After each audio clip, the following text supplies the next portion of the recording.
guys, mag-iihaw tayo ng hito.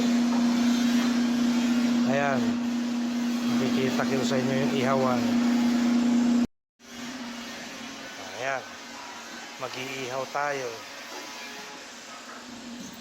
Ayan guys,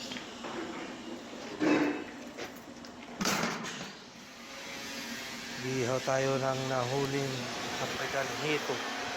May naihanda na ako. Hinanda ko na kagabi pa. Kagabi oh.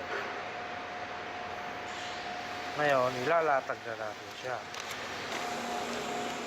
Ayan guys, ihaw natin siya.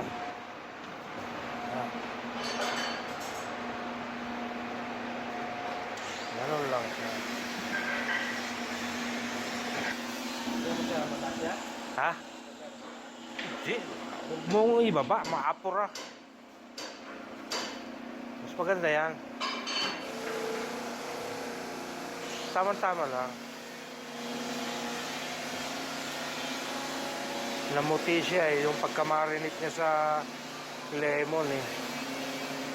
Minarinate ko ng lemon yan.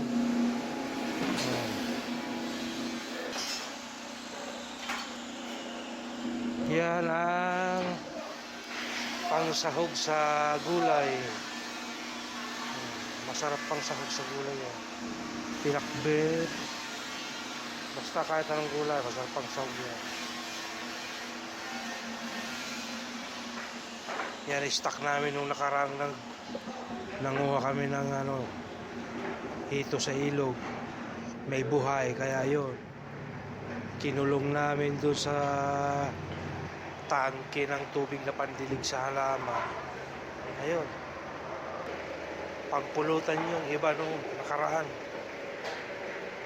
Ito ay sobrang taba kasi yung hito, kaya ginawa namin, pinapayat namin ng konti.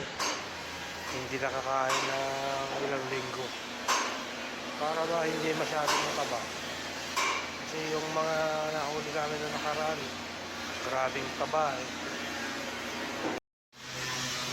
Ayan na guys, mga sadik, malapit na maluto ang pulutan.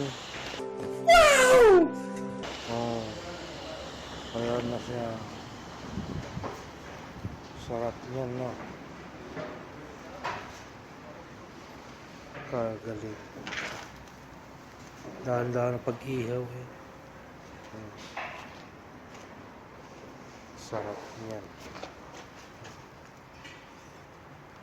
Daming buti ang may tutulak niya.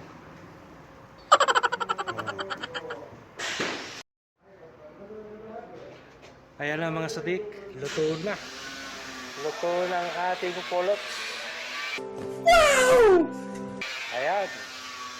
Napakasarap ang pagkakaihaw. Sabayan ng toyo, kamatis. Naku, wow! Sarap. Ayan na guys.